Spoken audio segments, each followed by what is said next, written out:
प्यारे बच्चों, क्या आप भी हैं वायरस से होने वाली बीमारियों को लेकर परेशान? नहीं होती हैं आपको याद? तो चलिए आइए करते हैं आपका समाधान। आज हम बात करने वाले हैं वायरस से होने वाली बीमारियों को कैसे याद कर सकते हो आप ट्रिक के माध्यम से। तो चलिए देरी नहीं करते हैं और आपको मात्र 10 मिनट की क्लास में मैं आपको याद कराने की कोशिश करूंगी कि वायरस से होने वाली बीमारियां आप लोग ट्रिक के माध्यम से कैसे याद कर सकते हो। तो हमारी जो ट्रिक होगी वो बहुत ही आसान होगी और बहुत ही सरल तरीके से आप इन बीमारियों को कर पाओगे याद। तो ट्रिक क्या होने वाली है? तो आपको मेरे पीछे दिखाई दे रहा है एसीपी रेखा हमें छोड़ गई है। तो ये है प्यारे बच्चों ट्रिक। भाई कोई भी लड़की है जिसका नाम रेखा है और वो एसीपी बन गई है और एक दिन वो भगवान को प्यारी हो गई, तो ये ट्रिक बन सकती है एसीपी रेखा हमें छोड़ गई है। कैसे इस ट्रिक से याद हो सकती है विषाणु से होने वाली बीमारियां? तो भाई देखिए, ए से बनेगा एड्स, ठीक है, सी से बनेगा चेचक, पी से बनेगा पोलियो, रे से बनेगा रेबीज, खा से आप लोग खसरा बता सकते हो, है से बन सकता है हर्पीस और मैं से बन सकता है मेनिनजाइटिस। उसके बाद छह से बन सकता है छोटी माता और डे से बन सकता है डेंगू और गै से बन सकता है गलशोथ या फिर गलसुआ भी इसको आप बोल देते हो। ई से बन सकता है इन्फ्लुएंजा और है से बनेगा हेपेटाइटिस। तो ये बीमारियां आप लोगों की सारी विषाणु से होती हैं। इस ट्रिक से आप इनको कर सकते हो याद। तो साथ ही साथ मैं आपको ये भी बताना चाहती हूँ कि आपको पेपर में जब इन बीमारियों के प्रभावी अंग या इन बीमारियों के जो बेसिक सिम्टम्स होते हैं वो पूछ लिए जाएं तो आप उस क्वेश्चन को कैसे करके आएं। तो चलिए थोड़ा सा ये भी पढ़ लेते हैं कि भाई किस तरीके से कौन सी बीमारी में हमारा अंग प्रभावित होता है। जैसे सबसे पहले एड्स की बात करते हैं तो ये हमारी प्रतिरक्षा प्रणाली को प्रभावित करता है, हमारे इम्यून सिस्टम को इफेक्टिव करता है। उसके बाद ये किस वायरस के कारण होता है? एड्स HIV के कारण, जिसकी फुल फॉर्म होती है ह्यूमन इम्यूनो डेफिशिएंसी वायरस। ये मैम कौन कौन से लक्षण हमारे अंदर उत्पन्न करेगा? तो लक्षण की बात करें तो रोग प्रतिरोधक शक्ति जो होती है उसको करता है ये टारगेट, यानी आपकी बॉडी की इम्यूनिटी को टारगेट करता है, रोगों से लड़ने की शक्ति को कर देगा खत्म। नेक्स्ट हम लोग बात करते हैं हर्पिस रोग की। हर्पिस एक ऐसी बीमारी है जिसमें आपकी त्वचा प्रभावित होती है, तो प्रभावी अंग होगा हमारी स्किन यानी त्वचा। उसके बाद ये जो हर्पिस है किस विषाणु से होता है? तो हर्पिस वायरस के कारण ये बीमारी होती है, यानी जो बीमारी का नाम वही विषाणु का नाम। बहुत इजी। और मैम इसमें होता क्या है? त्वचा में सूजन आ जाती है या कई बार हमारी त्वचा पर फफोले पड़ जाते हैं। अगली बीमारी हो जाती है भाई खसरा, बहुत आती है पेपर में। किसके कारण होता है? विषाणु के कारण। कौन सा अंग शरीर का प्रभावित होगा? होल बॉडी, संपूर्ण शरीर, ठीक है। वायरस की बात करें तो मॉर्विली वायरस के कारण ये बीमारी होती है और इसमें शरीर पर लाल लाल दाने निकल आते हैं। खसरा तुमने नॉर्मली गांव में सुना भी होगा, देखा भी होगा। आगे बात करते हैं पोलियो नाम की बीमारी की।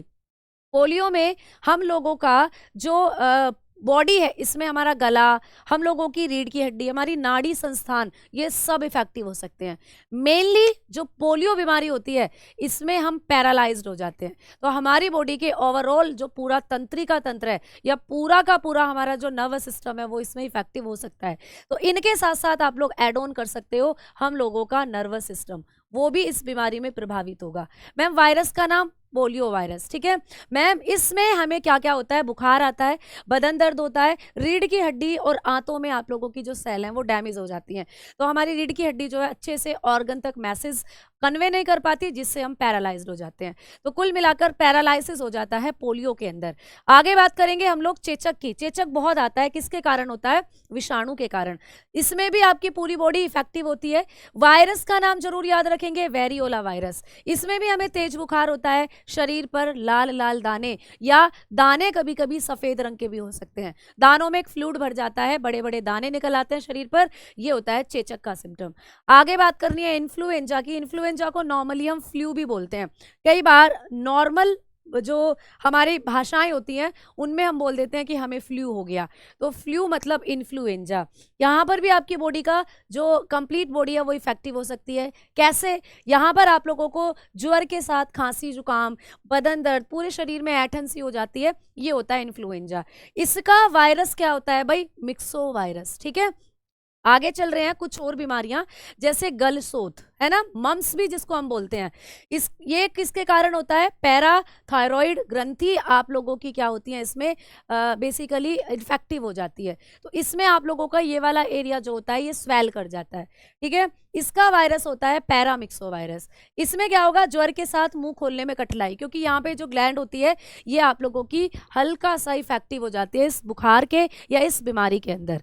आगे बात करेंगे छोटी माता, ये संपूर्ण शरीर को प्रभावित कर रही है, वेरिसेला वायरस होगा और हल्का बुखार यहाँ पर भी आएगा और शरीर में पित्ती टाइप निकल आएंगी, दाने दाने पूरी बॉडी में हो जाएंगे। आगे बात करेंगे हेपेटाइटिस। आप लोगों को बहुत पूछा जाता है हेपेटाइटिस कौन से अंग को प्रभावित करेगा, तो यकृत को, आपके लीवर को। और ये किसके कारण होता है, तो आप लोग बताओगे HBV वायरस के कारण, हेपेटाइटिस बी वायरस। हेपेटाइटिस कई तरीके का होता है, हेपेटाइटिस ए होता है, बी होता है, सी होता है, तो सबके वायरस अलग अलग, लेकिन कॉमनली आप लोगों को पूछे तो HB वायरस आप बताकर चलते हैं। इसमें क्या होता है, पेशाब का रंग पीला हो जाता है, आंखें पीली हो जाती हैं, त्वचा पीली हो जाती है और खाना जो है वो अच्छे से डाइजेस्ट नहीं होता, भूख नहीं लगती, ठीक है। आगे बात करिए हमने रेबीज की, बहुत आता है पेपर में।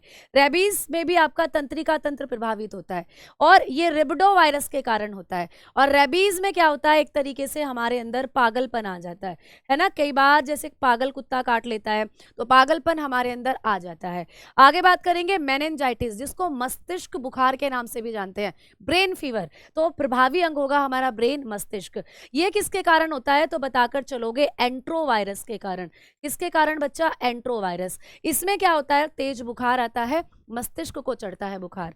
आगे है डेंगू। डेंगू के बारे में आप जानते ही हो, इसमें भी आपका संपूर्ण शरीर प्रभावित होगा, खासकर सिर में बुखार चढ़ता है, आंखों और जोड़ों में हल्का हल्का पेन दर्द होता है। इसको करने वाले वायरस का नाम होता है अर्बो वायरस और यहाँ पर आंखें, पेशी, सिर तथा जोड़ों में दर्द होता है, इसीलिए डेंगू को बोन क्रैकिंग फीवर, हड्डी तोड़ बुखार कहते हैं। तो आपने फटाफट बहुत अच्छे तरीके से वायरस से होने वाली बीमारियों को ट्रिक के माध्यम से याद करा और उस बीमारी में कौन से अंग प्रभावित होते हैं, क्या वायरस का नाम है, क्या लक्षण होते हैं, ये आपने कर लिया। तो बच्चों ऐसे ही इंटरेस्टिंग फैक्ट्स को जानने के लिए सब्सक्राइब करें रोजगार विद अंकित यूट्यूब चैनल को। धन्यवाद। जय हिंद, जय भारत।